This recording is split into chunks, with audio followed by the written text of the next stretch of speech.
Stop the world! Welcome to Stop the World, the Aspie podcast. I'm Olivia Nelson. And I'm David Rowe. Now, Dave, be honest, how much did you know about Greenland before Donald Trump talked about taking it over? Fair question. I knew my dad worked there as a summer job doing geological mapping in the late 1960s. I knew that the Mercator map, which is the one that turns the three-dimensional globe into a two-dimensional flat map, enlarges everything close to the poles, including Greenland, so it's actually smaller than it looks on a Mercator map. Beyond that, bugger all. I have to say I'm about the same, or maybe even less. But here we are, having recorded a whole episode on it, because it turns out there's an amazing history that explains what seemed a pretty out there proposal from the US president. And Dave, you asked me to insert a Viking joke here, but I got nothing. I know, right? I went looking online for Viking jokes, and there aren't any. There are at least no good ones. The tireless research efforts of the Stop the World podcast, no stone left unturned. The links we go to. Anywho, so this week we've got Aspie's Senior Resident Fellow, Dr. Liz Buchanan. She's joining you for a conversation on Greenland, a topic she delves into in her book. So You Want to Own Greenland? Lessons from the Vikings to Trump. Yeah, it's a great crash course on the island, its history, including the mysterious disappearance of the Vikings in the 1400s, its role in the two world wars, plus the Cold War, and also, of course, its strategic importance today. You covered a lot of ground in this chat, Dave. Some might say you dived deep. Hundreds of years of history, Arctic shipping routes, space and prospects for polar launch. Liz also points out that the US interest in Greenland is really not new, and she tells you about the mysterious Project Iceworm. It's a really fascinating one. It describes an underground ice city built by the US, which had a barber shop, a bowling alley. It was powered by a nuclear reactor. We still don't know the full details of what it was used for. It was all classified, and it's come out in dribs and drabs, but it's a really fascinating story. Amazing stuff. I learned a lot this episode, not just on the history of Greenland and Denmark too, but the strategic importance, its strategic importance to space, and the increasing strategic competition and demographic challenges Greenland faces. Yep, no, it was a cracker, and I thoroughly recommend the chat, and also, of course, that listeners grab a copy of Liz's book. Let's hear from Liz. Congratulations on the new book. Thanks for coming on Stop the World. Thank you for having me. So I had given, I confess, very little thought to Greenland until Trump declared that he wanted it. I suspect I wasn't Robinson Crusoe there, but now I realise I was missing a cracking yarn the entire time, not studying the history, or at least getting my head around Greenland. You obviously weren't suffering from the same problem, so you've written this book. Just tell me about why you wrote the book, and give us a sense of what would an average reader take away from it. What value are they going to get about their understanding of Greenland? It's probably the nerdiest story as to why I wrote the book, but it starts with starting a PhD. So my PhD is in Russian Arctic warfare. So in the early stages of studying for that, I had to understand all of the Arctic stakeholders, all of their foreign policy interests, and I guess all their dirty laundry. So, I've got a nice little bit of compromise on all Arctic stakeholders. And the one that was there for the Danes was obviously its relationship with Greenland, which it uses to make itself an Arctic nation. So gets its seat at the table when it comes to the Arctic. So I guess you could say I was gleeful that I had an opportunity to kind of unbox all these really useless facts that had been stored away after years of study. So that was the first kind of reason I wrote the book. And second of all, I was driven by a real sense of, I guess, frustration at how disingenuous the discussion about Greenland really was. It was framed in a kind of anti-Trump narrative, which for me was really interesting because the relationship between the US and Greenland was, decades, if not centuries, longer than the Trump relationship. So I kind of wanted a bit of a fact-telling book. Right.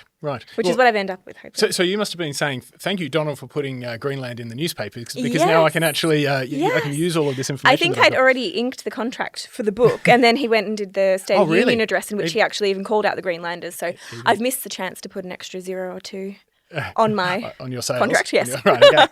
All right, we'll get to the current strategic logic of the whole thing, but let's whiz through the relevant history, because the history really is important here. And as you say, there's a lot of backstory that most people don't appreciate. First, most people will know that Greenland is part of the Kingdom of Denmark. Explain how that came about first. So without going back to 5000 BC. Yeah, I was like, how far back do you want to go, Dave? So let's go back, Treaty of Kiel days. So 1814 is when we're starting with the Kingdom of Denmark. So before that, it was the Kingdom of Denmark-Norway, so they were together. And Greenland, Faroe Islands, they actually sat under Norway. Right. So there was a huge kind of shift around on the chessboard of pieces when you had the Treaty of Kiel, end of the Napoleonic Wars, and you had, Sweden come out, Kingdom of Norway, Kingdom of Denmark.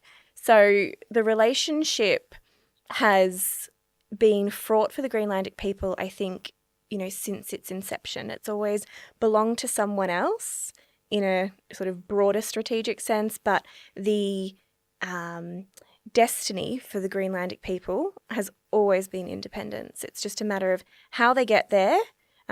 These days, since 2023, when they inked their own constitution, or draft constitution, it's a case of not when.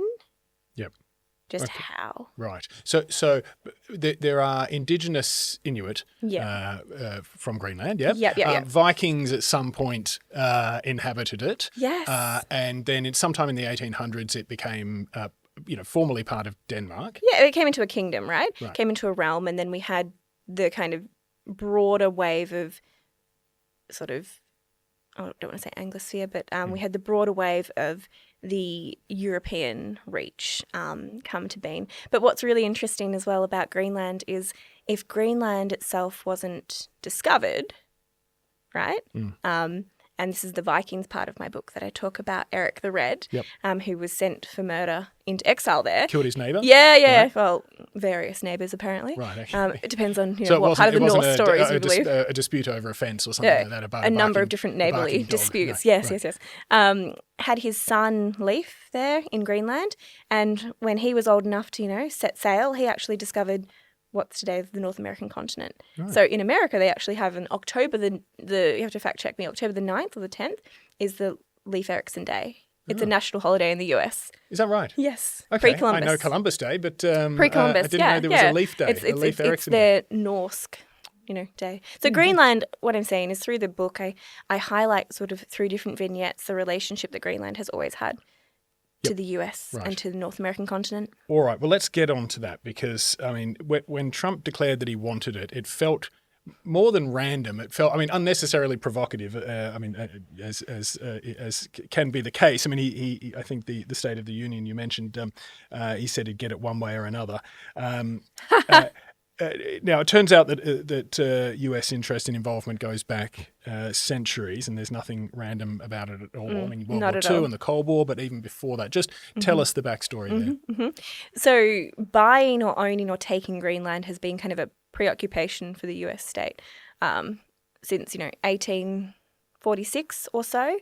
We had what we call the Seward Folly, which was President Lincoln's Secretary of State basically looked at a map and said, okay, our strategic interests are going to lie out there on our back doorstep with that huge island, Greenland, right? Yeah. So the political military dimension of Greenland for the US absolutely came about in World War II. Right. And that's where I think most people's point of history comes into play when they want to understand Greenland's significance to global security. So obviously Denmark fell under German occupation, German rule. And so it was really fun watching and reading through the US archives all of the letters that were sent to King Christian of Denmark from President Roosevelt at the time saying, we have your, Danish ambassador here in DC in exile, and he has a mighty great plan for what we can do with Greenland. We'll occupy it and keep it under sort of safeguard while you're unable to do so. And the back and forth through the letters was amazing to sort of witness the slow kind of creep of US interest into Greenland, which was really, really underscored in the Cold War. Right.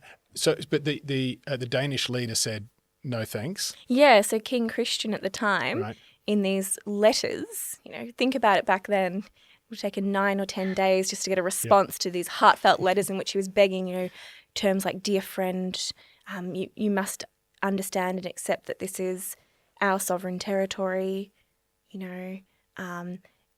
my views of you as a friend and as a partner will indeed shift if you do move forward with not listening to our wishes and, explicitly saying, Ambassador Kaufman, who was the Danish ambassador to the US at the time, he is persona non grata. He no longer speaks for our interests.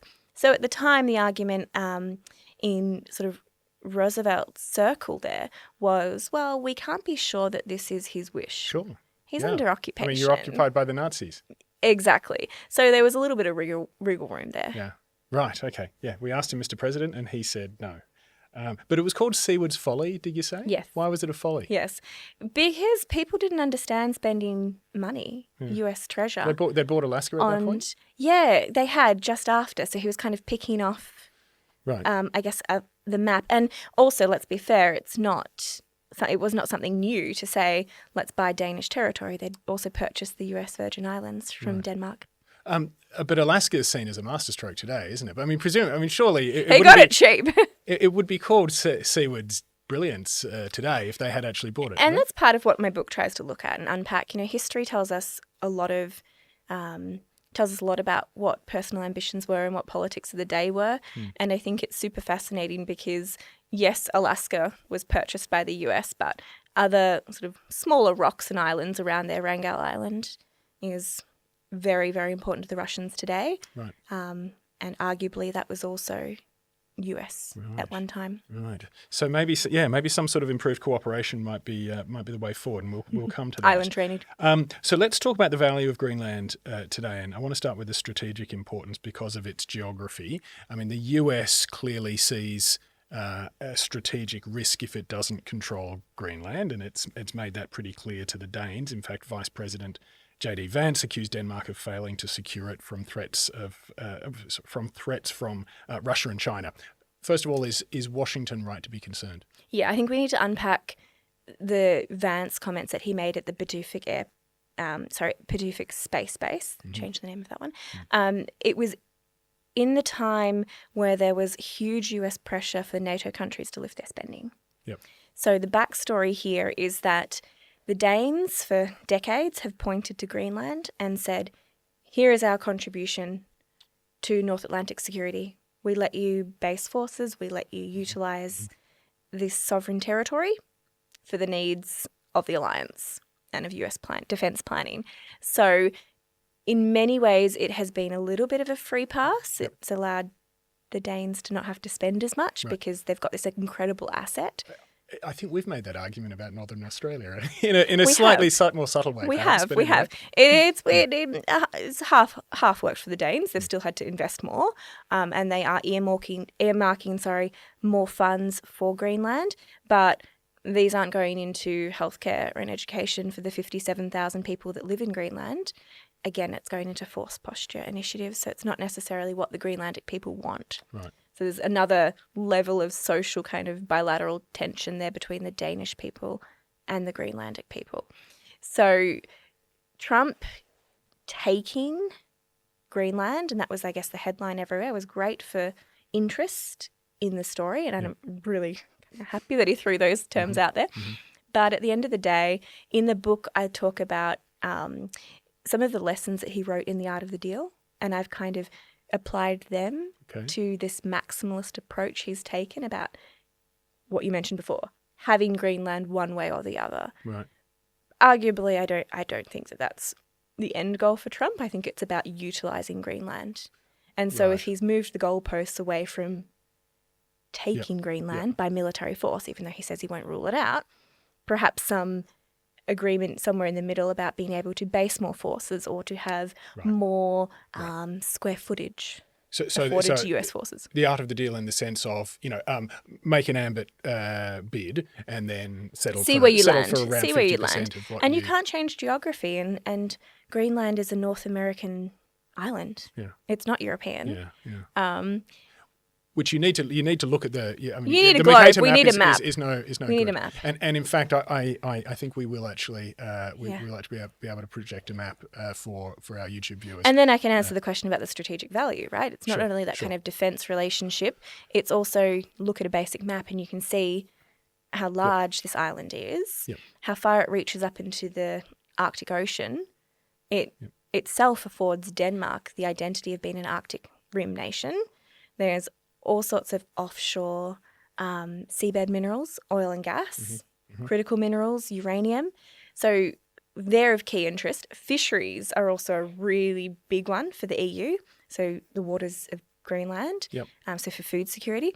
But one that's really taken my eye, and I didn't cover as much in the book, mainly because so much is changing so rapidly in the last kind of 4 weeks, is to do with the opening up of the Arctic sea route. Yeah, okay. Actually, I do want to come back to that, so I'm going to get you to pause there for a moment. But just in let's say in sort of defence strategic terms, we have longer range missiles now. We have UAVs. We have all sorts of defence capabilities, either in action already or over the near horizon, which would presumably make the geographic proximity of Northern America to Greenland highly relevant from the United States' position. Just explain. For continental defence, Greenland has always been critical. It is their front doorstep, their back doorstep, their side doorstep, right? And so the original masses of investment that were in the Cold War era in Greenland, it was crucial. It was a linchpin for North American continental defence. If there was an early warning system for if you knew, what we call the BMUs now, but if you knew if ICBMs were about to fly into your country. So you would know from Greenland. There was an early warning system, still active today. Now, can you tell us the story of Camp Century? Because this is fascinating. Century is my favourite story. I'd never heard of this before, but really, had you heard of Project Iceworm? No, of course not. No? Oh gosh. Like I said, I so basically happy. knew that Greenland was a blob on the map, and that was about it. So tell. So, a few things. Anyone interested in a kind of 6-minute overview of what Camp Century was, which was an underground ice camp, and it sounds really James Bondy, but it actually happened. Anyone interested, pop onto YouTube and literally Google Camp Century, because the US government put out this amazing kind of public awareness broadcast about what the men were doing there back in the early days of open source, trying to explain why they were up there. Essentially, it took them a few months, and they had built an underground city. There was a barber shop, there was a bowling alley, and the whole thing was run with a nuclear power reactor. For what purpose? Well, to heat, so you could have hot showers. Sorry. But why did they build the underground? You mean there's more to this US plan? Underground city. Essentially, there were very, top secret missile testing plans under Kennedy there, and the archives haven't uncovered enough. They haven't shared any information to the depths I'd hope, because obviously national security reasons. I'd hazard a guess as to perhaps more actually occurred there and might still be occurring there. But it was a storage facility of sorts for US nuclear arsenal. Right, okay. Which is really fascinating considering the Danish position on nuclear weapons at the time. And in 2016, there was an inquest basically from the Danish government, and they opened up all of their own archives, and they shared with the Danish public for the first time that during the Cold War, they suspected there was some kind of nuclear weapon storage occurring in Greenland. Absolutely, they knew that the US government was storing, maintaining, utilising nuclear weapons out of Greenland.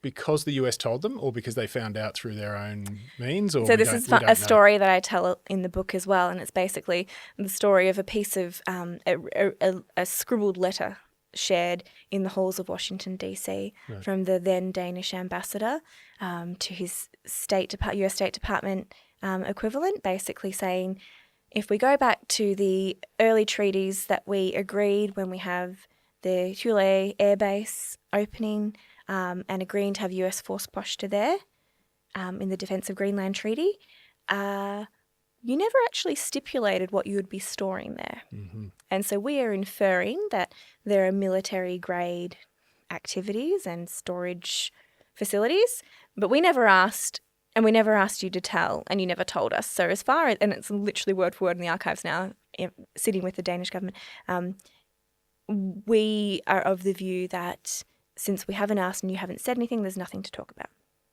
Okay. And the only reason this all came about, the nuclear weapon question, was because of a crash. A US air asset crashed.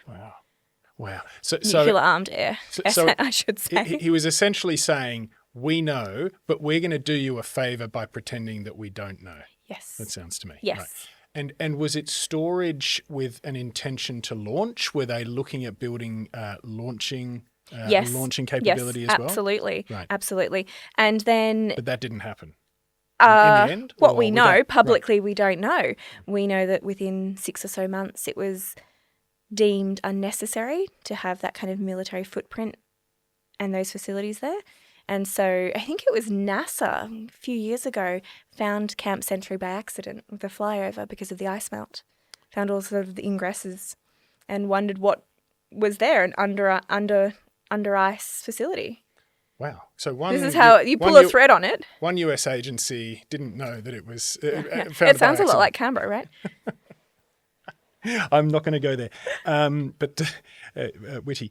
Okay, so it was strategically very important even back in the 60s, presumably even more so now. So what I mean, more so now. So the central sort of US forces footprint in Greenland is the Batufik space base. Right. So what's interesting is that they've changed the name from the Thule Air Base to Batufik Space Base because of the space age, right? So all of the capabilities that require places like Greenland, Australia has its own experiences, Antarctica.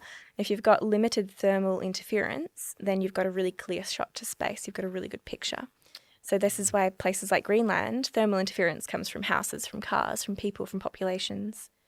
Why they're really interesting spots of the world, and why, you know, countries like China, who have very congested and thermal interference problems, are looking to places like Svalbard, like Greenland, like Antarctica. So cold and empty gives you a very, very good view of space. Cold and empty is very good. Right.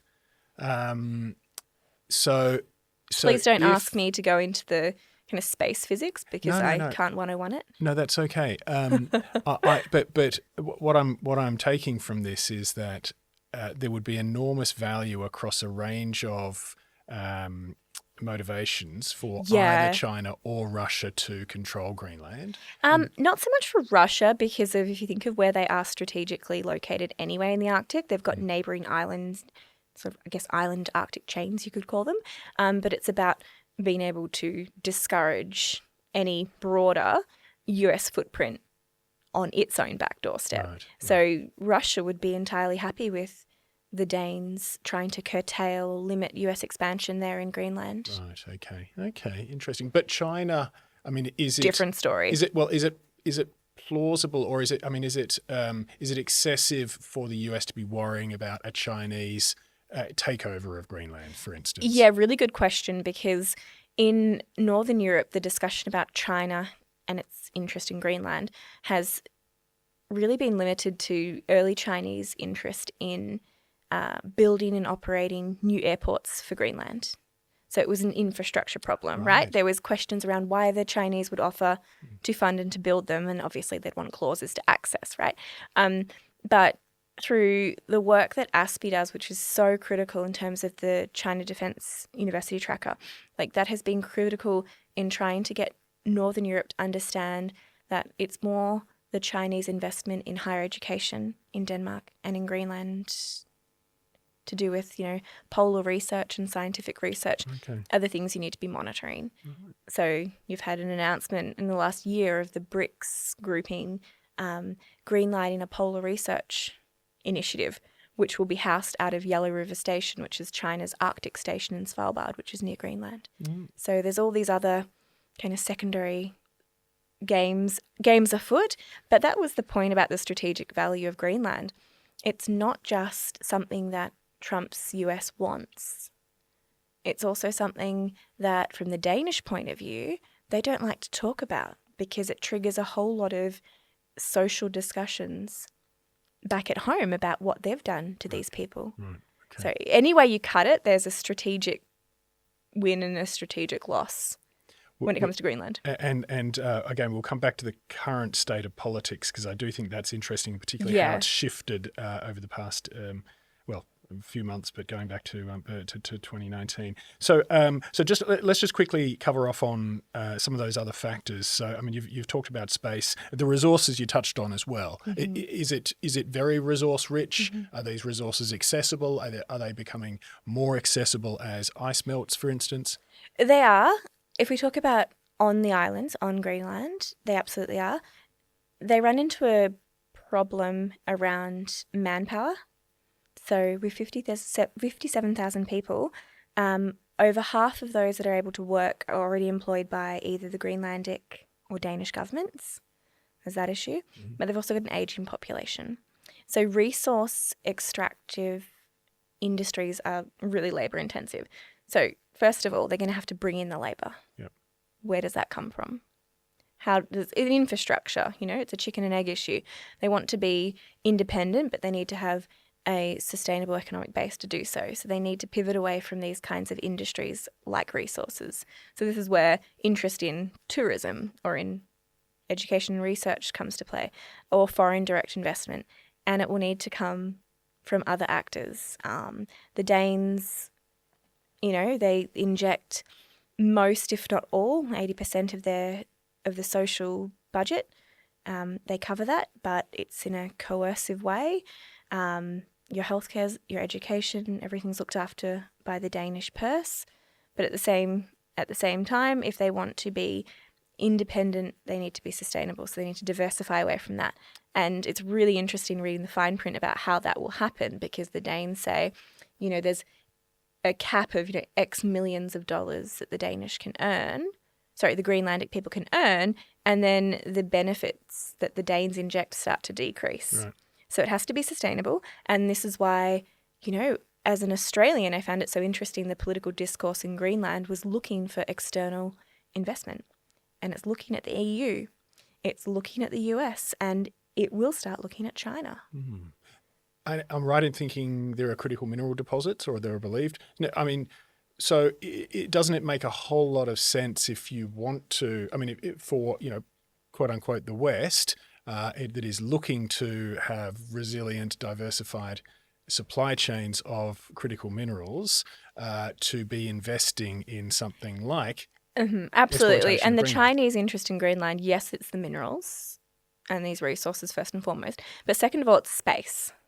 There is so much space there in this island. So you can start dealing with, I guess, the processing problem of critical minerals. So you have actually getting your hands on the resources, but then to actually process and refine them into a usable product, you need space. So land here. Land, not as in space, as in, yes, space. So there's that. So they could extract and process. Exactly. And then you have transshipment hubs down into Europe. Right. So again, hopefully we get a map up here, but think of the Arctic. You're looking down from the North Pole. The strategic gains are not only in resources, though, or fisheries, it's also in shipping. Yep. So, and that's the one I wanted to talk about. So let's get on to that, because that is shipping. Interesting. Yeah. And we will put up a map at this point. Awesome. Nate, our tech genius, assures me that it's possible. So at the moment, we've got the Northern Sea Route controlled by Russia. We've got the Northwest Passage controlled by Canada, and the likelihood that Arctic melting would mean the transpolar sea route, or an almost kind of mythical third route, basically right across the North Pole, could open up, and that could change everything, and it would go straight past Greenland. So, tell us more. Okay, so all three would go straight or around close to Greenland. Right. Again, thanks, Nate, you're an amazing person for the map. The transpolar route, which is the one, if you think just right through the middle, is unlikely to be feasible just because of the insurance costs. So if you think about the Arctic, you've got months at a time where it is pitch black. So search and rescue capabilities are expensive to field. So that is going to add an insurance premium onto those goods. It doesn't make it economically viable. Northeast Passage, you're going to upset all the Americans listening for saying it's Canadian. Oh, no, you said it was Canadian controlled. Northwest Passage. Good. Yeah. Yes, sorry, Northwest Passage. Yep. In fact, the only real bilateral Arctic dispute at the moment is between Canada and the US. Right. And it's over the status of that waterway, which the Canadians say is internal waters, and the US says no, international waters. So that'll be interesting to follow. The one that I wanted to talk about is the Northern Sea Route. That is a section of the Northeast Passage. And I say section because there's an entire, again, if you're having a look at the map, the Northern Sea Route is, I guess the best way to describe it is it's a political beam, it's a political framing that looks after the Russian Arctic waters or the Russian Arctic zone. These are by international law, and this is the fun part about the Arctic Great Race or the Arctic Carve-Up. The largest legitimate stakeholder is the Russian Federation, right, by our own UNCLOS, by our own international law and norms. So that is a section that has its own Russian domestic laws applied to it.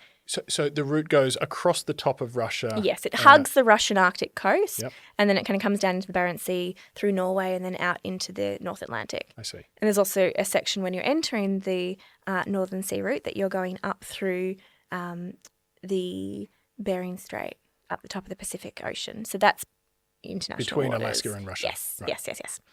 So the Chinese have started to invest heavily in Russia's Northern Sea Route, so ports, transshipment hubs, to utilise this. And when you mentioned just before that the Arctic shipping dynamic of this security problem has really come online recently, it absolutely has. And I'm talking in the last couple of months. You've got now, I think it's 3 Chinese shipping companies who have secured deals to send, cargo using the Northern Sea Route. 6 months ago to a year ago, we were talking about only month-by-month access, and you needed an icebreaker. Less likely now. It's compounded by the fact that China is now building icebreakers indigenously. We expect a nuclear-powered icebreaker to be announced by the Chinese government in the next year, which is huge. So it won't need, nuclear icebreaking support from the Russians. They still will have to pay a fee to use this. But if you can get goods on a superhighway from Asia to Europe in 40% less time, you're saving fuel, but you're saving insurance, you're saving fee. Your customer wants to work with you more. So it's a game changer.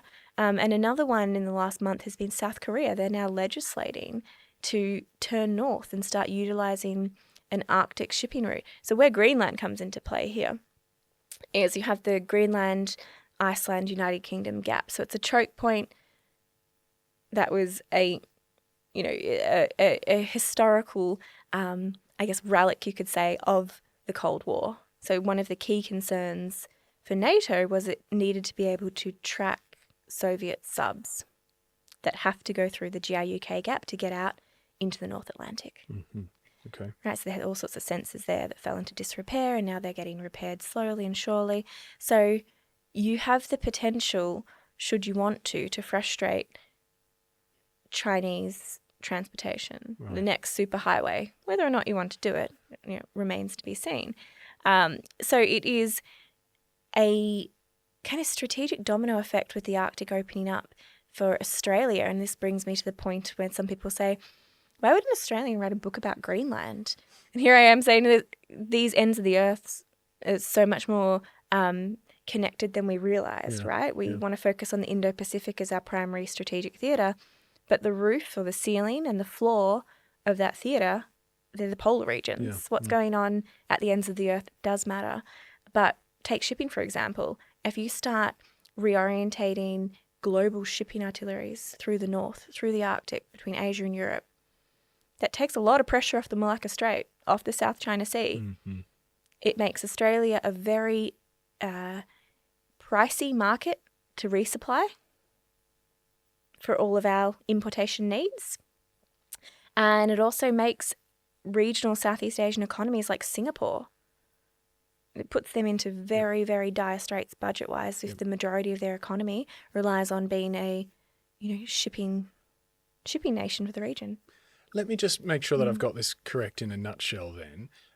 At the moment, basically trade and shipping between the Pacific and Atlantic oceans goes really through the Mediterranean, the Suez Canal, Indian Ocean, Malacca Strait, South China Sea. Yes. This is you basically go over the top of the world to the north of Russia, which Russia essentially controls. Apologies to the flat earthers, but yes, you go. Right, over the top of the world. That's cheaper, faster, and becoming more feasible, viable, in various ways. China's showing a strong interest in this. Other countries are showing a strong interest India in this. has just announced as well an Arctic policy. Yep. Utilising shipping. Okay. DP World, which is the top sort of UAE shipping conglomerate around the world, they're also looking at transshipment hubs as well along the Northern Sea route. And this would completely upend global seaborne trade. Absolutely. In all sorts of ways, including in a way that affects Australia, because basically a huge proportion of global shipping would come nowhere near Australia, and therefore we would become very difficult to get to. You'd have to pay more to get the goods. Right. That come by sea, which is pretty much everything. And to bring it back to Greenland, Greenland sits at one end of this enormous arc and therefore could be used in all sorts of ways, either to help or to hinder other people's Exactly. shipping. So Greenland becomes in itself a foothold for potentially coercing the next iteration of global trade. Right. So presumably the China-Russia No Limits Partnership, factors into this as well, in that, Russia is going to look fondly on, or at least be increasingly willing to assist China's economic and strategic interests. Absolutely, and the interest here is fascinating because for the Russians, they would want to see more Chinese footprint in Greenland throughout that kind of Scandinavian region, because while it might not be an alliance, I don't think it's an alliance. There's more that brings them together. And especially when you're talking about the Arctic or the high north, the more that you can limit NATO ability to choke or control what goes on in the Arctic, which Greenland is one of the major entry points into the Arctic. It's good news. That's fascinating. It's really, really so long fascinating. as long as the Russians can be sure that they can control Chinese access to the Northern Sea route. And that's the big question, which we won't know the answer to. Sure. Right now, they probably feel like they don't have a lot of choice. But right now, the Chinese are paying their tolls, their pre-warning of planned pilotage, and that's great. But we also know that history says it's not a great relationship. Yeah. Really interesting. All right, we've got to cover off on a couple of other things. One is just how does the politics look now in the latter end of 2025 after everything that's gone on, and we've seen some pretty tetchy diplomacy between the US and Denmark. So I was looking at a Wall Street Journal story from earlier this year that the Trump administration directed the CIA to start looking at people who, both in Greenland and Denmark, who would be sympathetic to US objectives for Greenland. Denmark, a few weeks ago, summoned the US acting ambassador for the second time over this issue. Just explain the state of the current sort of tug of war between the US and Denmark, and in particular, how has it shifted in response to Trump's more, I suppose, provocative remarks about Greenland? It's almost, the relationship is almost one that you kind of wonder if it merits a kind of Real Housewives of Greenland and Denmark storyline, because so much happens each day, right? And you have to understand the dynamics between Greenland and Denmark before you can then kind of superimpose why your assumptions as to why Denmark is responding to Trump's America in the way that it is. So first of all, it was fascinating to see, yes, I read the same article, and to see this play out. It brings to bear a reality that foreign influence is something that happens everywhere. I think for some people it was kind of shocking to read that an ally or a partner, a good democratic nation, was, doing things that were potentially untoward in a friendly's back garden. But I mean, this happens every day. The funniest story I have about that is a byproduct of this this exact story you're talking about, with the ambassador being summoned to kind of explain why the CIA might be digging around in Nuuk, which is the capital of Greenland, is the fact that it was all kind of kicked off because someone reported that the US Embassy had set up kind of a table of US books at the National Library in Nuuk. Right. And it said, sponsored by the US Embassy, about American politics, American geography, great, people of history's past. So that is also the level of, I don't want to say, what's the word? That's the level of heightened sensitivity, emotion? I think. Anything is seen as interference, right? And potentially influence. Sure. A point about the dynamics as they are today that I think should be fleshed out more is this statistic that was put out that said the majority of Greenlandic people, like 85%, do not want to be part of Trump's America. And I think we really need to interrogate the data a bit more. So that was only 2,700 people in that poll of Greenlandic people. But it's not the right question because it was posed, and you'll only understand this if you, like me, talk to people from Greenland. Yeah. It was posed in terms of a either or. So it was either you want to be part of Trump's America or Denmark. Yep. So it's better the devil they know. Okay. So, of course, they said no. Yep. The next question, which wasn't published by the Wall Street Journal, was, do you want independence from Denmark? And that was also a resounding majority. Right. So there's that always plays in the background, I think. But the current state of affairs between Denmark and Greenland has been really difficult to navigate, I think, for Denmark, because they've got, on one hand, this, larger-than-life US president who is shining a spotlight on a part of their realm that is equal parts really, really significant to its current political standing. It makes it an Arctic player. It's, it's its territory. But then there's this, pervasive historic atrocities that anyone who's a modern-day Dane who has this kind of outlook on life about Heige and Scandinavian democracy and equality and universal rights would be horrified to know exists. Yeah, sure. It's a really weird tension. Yeah, okay. Well, on that front, how's your book been received in Denmark? Yeah, thank you for asking. It's been really interesting. I have not been able to secure a Danish publisher. Right. It did go to a couple, and I got some wild feedback, which I do have. Essentially a whataboutism. When I spoke about a couple of the historical stories about the relationship between Denmark and Greenland. The first one was the forced contraception that was given as healthcare because the Danes run Greenlandic healthcare to young Inuit girls without their knowledge. Their mothers didn't know either. There's a whole class action suit about that today that's coming out in the wash, and the Danish government have kind of paid a lot of money for it to go away.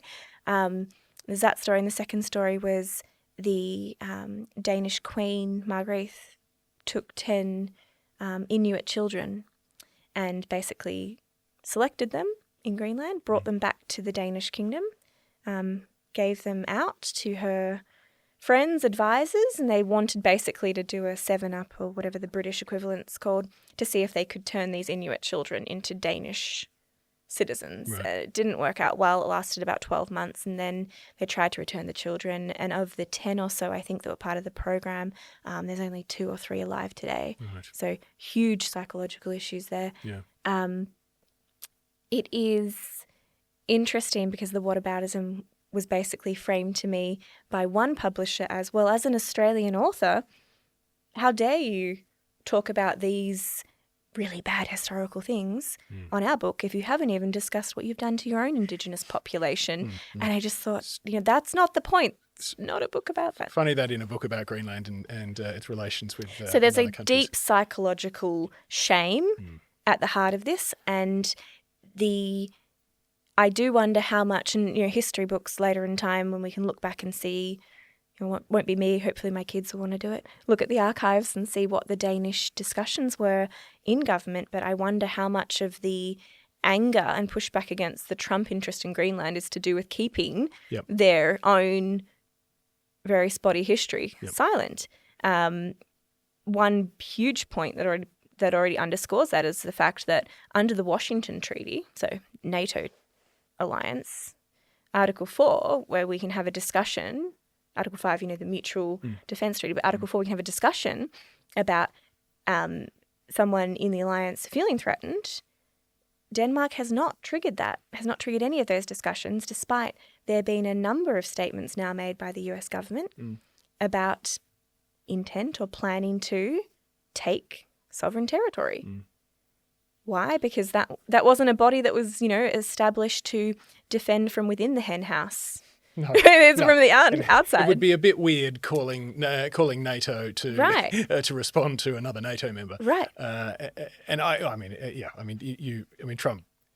also, all of European defence, kit is US as well. Right, so sure. It's a whole lot of problems. It would be a strange thing to do. But I guess the point is that basically Greenlanders don't really.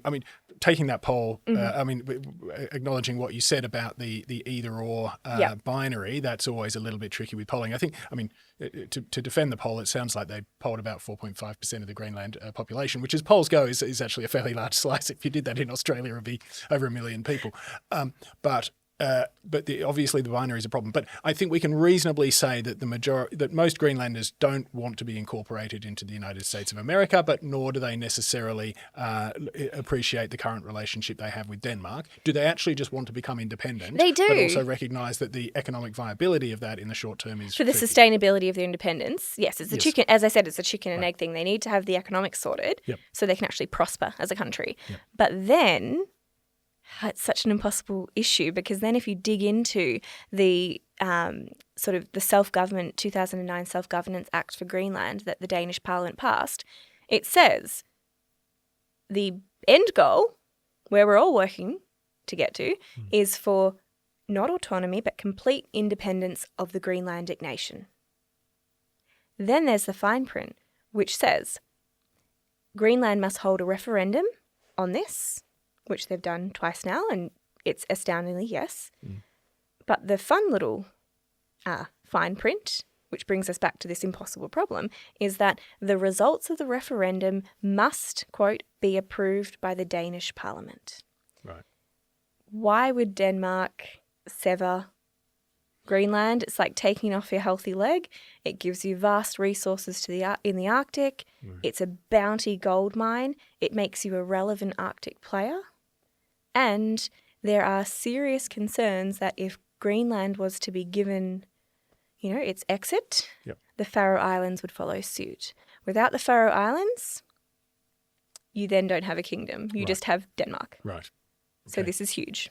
So independence looks unlikely then, really. It's very hard to imagine Denmark. Yeah, so I think it'll be kind of a managed autonomy. Right. Colonization light. And they already have effective self-rule other than foreign policy and what a couple foreign of other policy, areas. Not defense policy. I think there's a little bit more control over the currency, but it's a coercive relationship. To be and as I said, it's an impossible situation. To be sustainable, to be their own country, they need to pick and choose who is investing in their country, what partnerships they're inking, but they cannot do that without the Danish approval. Okay, fascinating. All right, well, look, we will watch with great interest. Congratulations again on the book, Liz. Thank you. Rush out and buy it. Incredibly timely, and I do recommend it to our audience. Thanks so much. I learned a hell of a lot. It's an extremely easy read. It's an entertaining but informative read. Thanks so much for coming on. Thank you. Thanks for listening, folks. We'll be back next week with another episode of Stop the World.